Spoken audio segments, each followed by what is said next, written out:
आप में से हर किसी ने अपनी लाइफ में कभी ना कभी मेडिसिन जरूर खाई होगी और आप सोचते होंगे जब हम मेडिसिन को ओरली यानी कि माउथ के थ्रू ले सकते हैं तो फिर हमें इंजेक्शन की ज़रूरत क्यों पड़ती है। तो आज की वीडियो में हम बात करने वाले हैं कि हमें इंजेक्शन की ज़रूरत क्यों पड़ती है और इंजेक्शन कितने टाइप के होते हैं। तो पहले हम समझ लेते हैं कि हमारी बॉडी में ड्रग किस तरह से एंटर होती है, यानी कि हमारी बॉडी में ड्रग के रूट्स क्या हैं। तो देखिए, हमारी बॉडी में ड्रग्स या मेडिसिन को पहुंचाने के लिए कई सारे रूट होते हैं। तो पहले हमें ये जानना जरूरी है। तो मेनली हमारी बॉडी में दो तरह के रूट होते हैं, सिस्टमिक एंड लोकल। तो लोकल में क्या आता है, जितनी भी आप क्रीम यूज़ करते हैं और ऑइंटमेंट यूज़ करते हैं वो सभी लोकल में आते हैं, जैसे कि स्किन टॉपिकल, इंटरनेजल, ओकुलर ड्रॉप्स, यानी कि जितने भी आप ड्रॉप्स यूज़ करते हैं, चाहे आँख की हो चाहे कान की हो, वे सभी लोकल में आते हैं। तो देखिए, जो भी हम दवाई लेते हैं उसे हमारी बॉडी में पहुंचने के लिए कई सारे रास्ते होते हैं, यानी कि उसे तरह तरह के रास्तों से होकर हमारी बॉडी में पहुंचना होता है। तो यहाँ पर उसी के बारे में बताया गया है। तो मेनली दो तरह के रास्ते होते हैं, एंट्रल एंड पैरेंट्रल। अब इनमें अंतर क्या है? तो देखिए, एंटर का मतलब होता है यहाँ पे इंटेस्टाइन।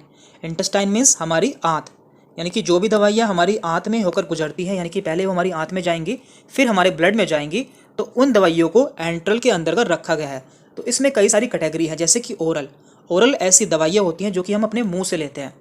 आप बहुत सी मेडिसिन अपने मुंह से लेते होंगे, वो सभी ओरल में आती है।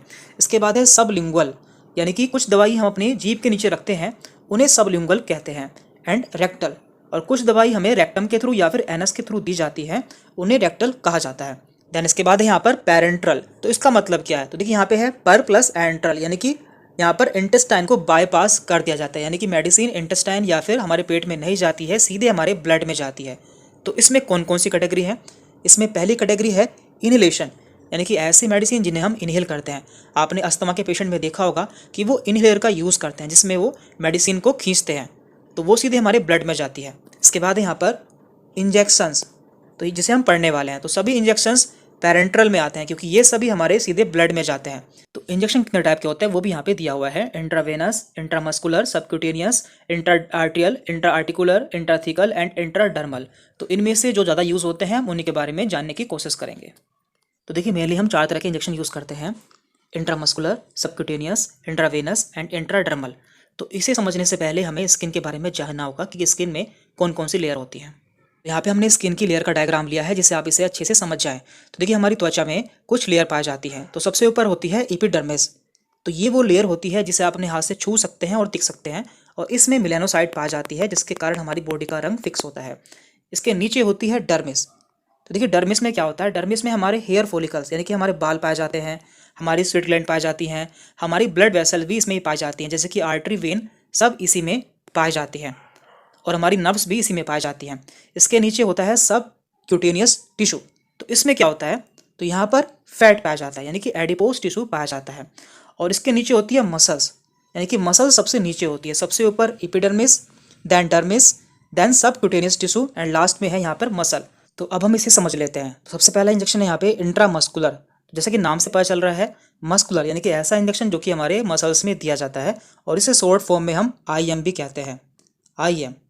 तो देखिए, इसमें क्या है, आपने देखा है कि हमारी मसल सबसे नीचे पाई जाती थी, तो इसलिए हमें इसे बिल्कुल सीधा लगाना होगा, यानी कि 90 डिग्री पे लगाना होगा, जिससे ये हमारी मसल्स तक पहुंच सके। इसलिए इसे इंट्रामस्कुलर इंजेक्शन कहा जाता है। इसके बाद है यहाँ पर सब क्यूटेनियस। तो आपने देखा था हमारी जो लास्ट लेयर है, यानी कि मसल्स हैं, उसके ऊपर एक लेयर पाई जाती है जिसे हम कहते हैं सब क्यूटेनियस, जिसमें कि हमारा फैटी टिश्यू होता है, यानी कि हमारा फैट पाया जाता है। यदि हमें इसमें इंजेक्शन लगाना हो तो हमें इंजेक्शन को 45 डिग्री पर लेना होगा, जिससे ये वहाँ तक पहुँच सके। दैन इसके बाद है यहाँ पे इंट्रावेनस, यानी कि ऐसे इंजेक्शन जो कि हमारे वेन में लगाए जाते हैं। और आप जानते हैं हमारी वेन, आर्टरी, ये सभी डर्मिस में पाई जाती है, जो कि हमारी स्किन की सेकंड लेयर है। तो देख पा रहे हैं आप, यदि हमें इसमें लगाना होगा तो हमें इंजेक्शन को थोड़ा सा टेढ़ा करना होगा, यानी कि 25 डिग्री पर लेना होगा, तभी वो हमारी उस लेयर तक पहुँच पाएगा। एंड लास्ट है यहाँ पे इंट्राडर्मल। तो डर्मल का मतलब है यहाँ पे इपीडर्मल। इपीडर्मल यानी कि हमारे स्किन की सबसे ऊपर की लेयर। यदि हमें इसमें लगाना होगा तो हमें इंजेक्शन को बिल्कुल इस तरह से लगाना होगा, यानी कि 10 से 15 डिग्री पर लगाना होगा, जिससे वो उसमें पहुंच सके। अब आप सोच रहे होंगे कि ये इंजेक्शन इस तरह से क्यों लगाए जाते हैं। तो देखिए, इन सभी इंजेक्शन के अपने अपने रोल होते हैं। जैसे कि मान लीजिए किसी को एंटीबायोटिक देनी है या फिर वैक्सीन देनी है, तो मैक्सिमम वैक्सीन जो है हमारी मसल्स में लगाई जाती हैं। तो ऐसी कंडीशन में हम उसे इंट्रामस्कुलर इंजेक्शन लगाएंगे। या फिर किसी को इंसुलिन लगानी है, तो ऐसी कंडीशन में हम उसे सबक्यूटेनियस इंजेक्शन देंगे। या फिर हमें किसी का एलर्जी टेस्ट करना है या किसी मेडिसिन की टेस्टिंग करनी है, तो हम उसे इंट्राडर्मल देंगे, यानी कि हम उसकी स्किन में चेक करेंगे। तो इस तरह से इंजेक्शन लगाए जाते हैं। अब हम इनके बारे में बारी बारी से जान लेते हैं। तो आज हम बात करेंगे इंट्रामस्कुलर इंजेक्शन, यानी कि IM की, यानी कि ऐसे इंजेक्शन जो कि हमारी मसल्स में लगाए जाते हैं। बाकी इंजेक्शन के बारे में हम अगली वीडियो में जान लेंगे। तो देखिए ये इंजेक्शन हमेशा 90 डिग्री पर लगाए जाते हैं, जिससे हमारी मसल्स तक पहुंच सकें, क्योंकि आप जानते हैं हमारी मसल्स बिल्कुल नीचे पाई जाती है, यानी कि हमारी स्किन के नीचे पाई जाती है। अब हम जान लेते हैं कि ये इंजेक्शन कहाँ कहाँ पर लगाया जाता है और किस किस कंडीशन में लगाया जाता है।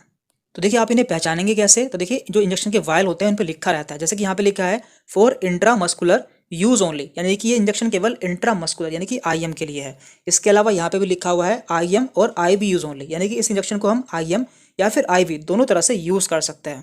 तो देखिए हमारी बॉडी में इंजेक्शन लगाने के लिए कुछ साइट होती है, यानी कि हम इंजेक्शन को हर जगह नहीं लगा सकते, इनकी कुछ पर्टिकुलर साइट होती है जहाँ पे हम इन्हें लगाना चाहिए। तो ऐसे ही इंट्रामस्कुलर की भी है। तो इंट्रामस्कुलर की मेनली दो साइट होती हैं। पहली है डेल्टोइड मसल, जो कि हमारी कंधे की मसल होती है, और यहाँ पर हम इंजेक्शन को लगा सकते हैं। तो इसे हम और अच्छे से समझ लेते हैं। तो देखिए ये है हमारी डेल्टोइड मसल, जो कि हमारे कंधे पे होती है और हमारे अपर आर्म में होती है। तो यदि हम अपनी दो उंगली इस तरह से रखते हैं तो जो नीचे का एरिया होता है, ये पिरामिड होता है, इसमें हम इंजेक्शन लगाते हैं। तो आपने देखा होगा जितनी वैक्सीन आजकल लग रही हैं कोरोना वाली, वो सभी इसी में लग रही है, क्योंकि ये हमारा इंट्रामस्कुलर इंजेक्शन यानी कि आईएम है। तो देखिए आईएम की दूसरी अच्छी साइट है ग्लूटियल मसल, जो कि हमारे हिप में पाई जाती है। तो यहाँ पे हमें कैसे पहचान करनी होगी कि इंजेक्शन हमें कहाँ लगाना है। देखिए मान लीजिए ये हिप है और इसमें हम इसे 4 पार्ट में डिवाइड कर लेते हैं इस तरह से। तो जो इसका अपर लेटरल पार्ट होता है, यहाँ पर हम इंजेक्शन को लगाते हैं। तो हमेशा यहाँ पे हम इंजेक्शन की 2/3 निडल को ही एंटर करते हैं। देखिए इंजेक्शन हमें बहुत सावधानी से लगाना चाहिए, क्योंकि हमारी बॉडी में नर्व्स पाई जाती हैं। यदि गलती से नर्व में इंजेक्शन लग गया तो हमारी बॉडी में प्रॉब्लम हो सकती है। जैसे कि आप देख सकते हैं यहाँ पे हमारे ग्लूटियल मसल में एक नर्व पाई जाती है जिसका नाम है सियाटिक नर्व, जो कि इस तरह से नीचे जाती है। यदि गलती से इसमें इंजेक्शन लग जाता है तो हमारी जो टांग है वो पैरालाइज हो सकती है। तो इसलिए हमें बहुत सावधानी से इंजेक्शन लगाना चाहिए। अब हम जान लेते हैं कि आईएम का यूज़ कब कब किया जाता है, यानी कि इंट्रामस्कुलर इंजेक्शन कब कब दिया जाता है। तो यदि किसी को एंटीबायोटिक्स दी जाती हैं, जैसे कि पेनिसिलिन, स्ट्रेप्टोमाइसिन, तो हम आईएम का यूज़ करते हैं। इसके अलावा यदि किसी को वैक्सीन दी जाती हैं तो उस कंडीशन में भी आईएम का यूज़ किया जाता है। और इसके अलावा यदि किसी को हार्मोनल थेरेपी दी जाती है, जैसे कि टेस्टोस्टेरोन दिया जाता है, तब भी हम आईएम का यूज़ करते हैं। तो इस वीडियो में हमने आईएम के बारे में जान लिया है। अब हम ये भी जान लेते हैं कि एंट्रल और पेरेंट्रल में अंदर क्या होता है। देखिए एंट्रल का मतलब होता है ऑफ इंटेस्टाइन, यानी कि ऐसी मेडिसिन जो कि हमारे इंटेस्टाइन के थ्रू हमारी बॉडी में जाती हैं, वो सभी एंट्रल रूट में आती हैं। जबकि ऐसी मेडिसिन जो कि हमारे ब्लड के थ्रू हमारी बॉडी में एंटर करती है, यानी कि सीधे हमारे ब्लड में ही जाती हैं, वो पेरेंट्रल होती है, यानी कि बियॉन्ड इंटेस्टाइन। और यहाँ पे दिया हुआ है। तो देखिए ये जो होती हैं ये स्लो एक्टिंग होती है, यानी कि हमारी बॉडी में धीरे धीरे पहुँचती हैं, क्योंकि आप जानते हैं इन्हें पहले हमारे पेट में जाना होता है, उसके बाद ये हमारे ब्लड में जाती हैं। जबकि पेरेंट्रल जो होती हैं ये फास्ट एक्टिंग होती हैं, यानी कि ये सीधे हमारे ब्लड में चली जाती है। और जो पेरेंट्रल मेडिसिन है वो मैक्सिमम इमरजेंसी में यूज़ की जाती है।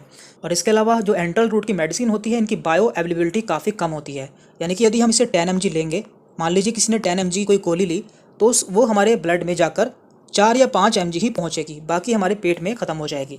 जबकि पेरेंट्रल रूट में क्या होता है, यदि किसी ने 10 mg का इंजेक्शन लिया तो वो उसके ब्लड में 10 mg ही पहुँचेगा, क्योंकि वो सीधा ही उसके ब्लड में जा रहा है। तो ये इनमें अंतर है। तो इस वीडियो में इतना ही था। इस वीडियो में हमने देख लिया है आईएम के बारे में, बाकी इंजेक्शन हम अगली वीडियो में देख लेंगे। Thank you very much.